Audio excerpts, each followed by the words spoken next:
easy to understand that we are actually already in World War III, and it's just happening in a smart and soft way for the very beginning, and that what is called so-called free Western world is in the hand of a very soft and smart dictatorship, where, and I always put this as an example, in this year we have in Russia about 400 people punished for remarks on social media, and we have in the very same period in Great Britain, just in Great Britain, 3,300 people. And this system doesn't need a gulag or a concentration camp or whatever. Just killing you socially is absolutely sufficient. And that is why they impose a certain will of information, and there is no alternative to this. They will impose on the newspaper so much pressure, and on the media, in case they are not stately owned anyway, that they have to stick to what is commanded by their leaders. This is one aspect. And the other aspect is that never ever in the history before so much money was accumulated in so few hands, and this is all dominated by BlackRock, Vanguard and State Street.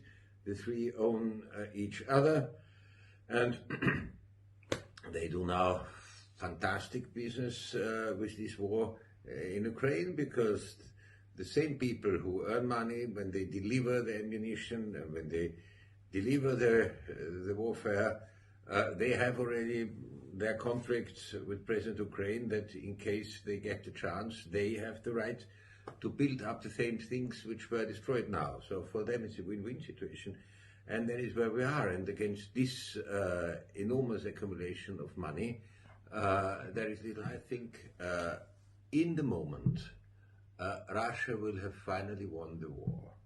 That will lead to a fundamental intellectual, philosophical, political, mental crisis, and that is what they call the free Western world. The free Western world is not that big as they think. It's just about Canada, the United States of America, Great Britain, Norway, the European Union, and in the Far East, Australia, New Zealand, Japan, and South Korea. That's the whole free Western world. And especially in Europe, where we see that we have major troubles in economy, in this loss of cheap energy we had for nearly half a century from Russia.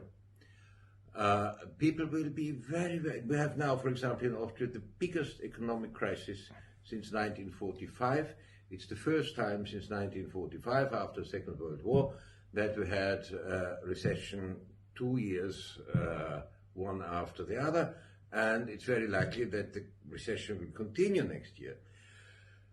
And the people are calmed down to some extent just to this illusion that after the glorious victory of Mr. Zelensky and the Ukrainians, one will earn a lot of money in investing there, etc., etc. But that will not happen. And the sooner the Russians close the box, the sooner the Russians win the war, the sooner this crisis mentally will break out, that the people who are not involved in politics but who have to suffer from politics will feel very upset for these billions and billions of euro we invested for nothing. We burned the money.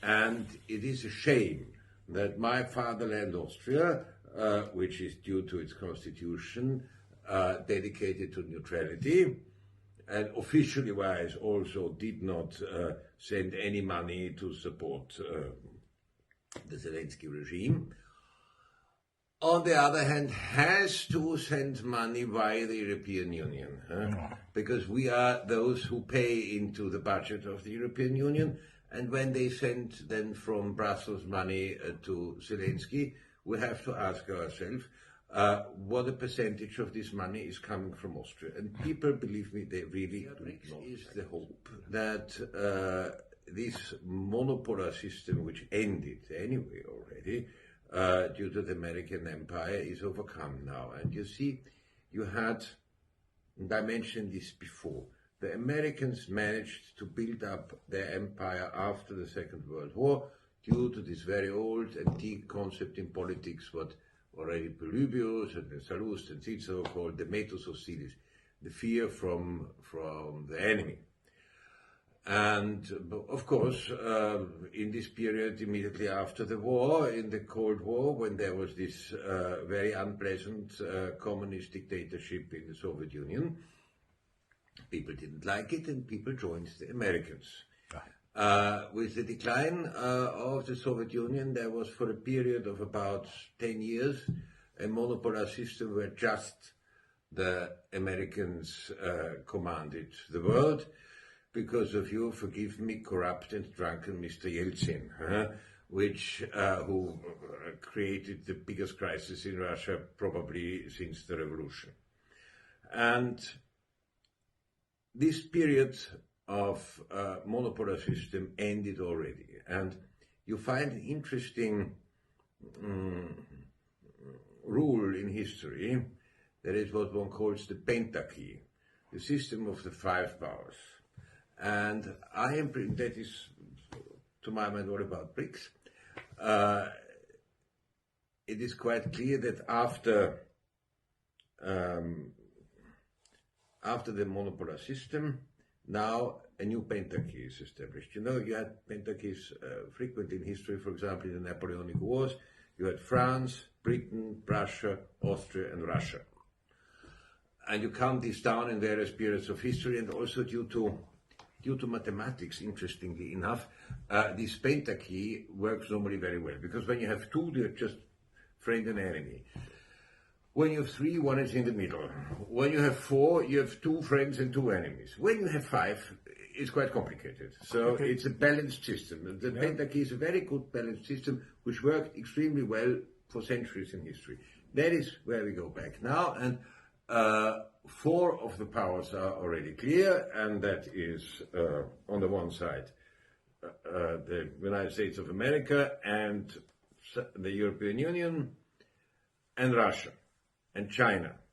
And the number five, to my mind, is not yet decided. The number five might be India, might be Turkey. These are the most probable candidates, or in case Iran. These are the three possible candidates for place number five. And we will see how these wars now develop in the Near East. That will make this clear. And so we go back to a very well-balanced system of the pentarchy, and then, to my mind, the Europeans will feel freer to decide what is due to their interests. And I said in various interviews, when they said you are dependent of the Russians, said, no, I'm not on the side of the Russians, I'm not on the side of the Ukrainians, I'm on my side, I'm on the side of my fatherland and my people, and the main interest of my people and my fatherland is that we have good, friendly relationship to the biggest and cheapest resource producer, the biggest supplier of commodities on the planet Earth, and that is, as we all know, Russia. Yes. And furthermore, it's very near to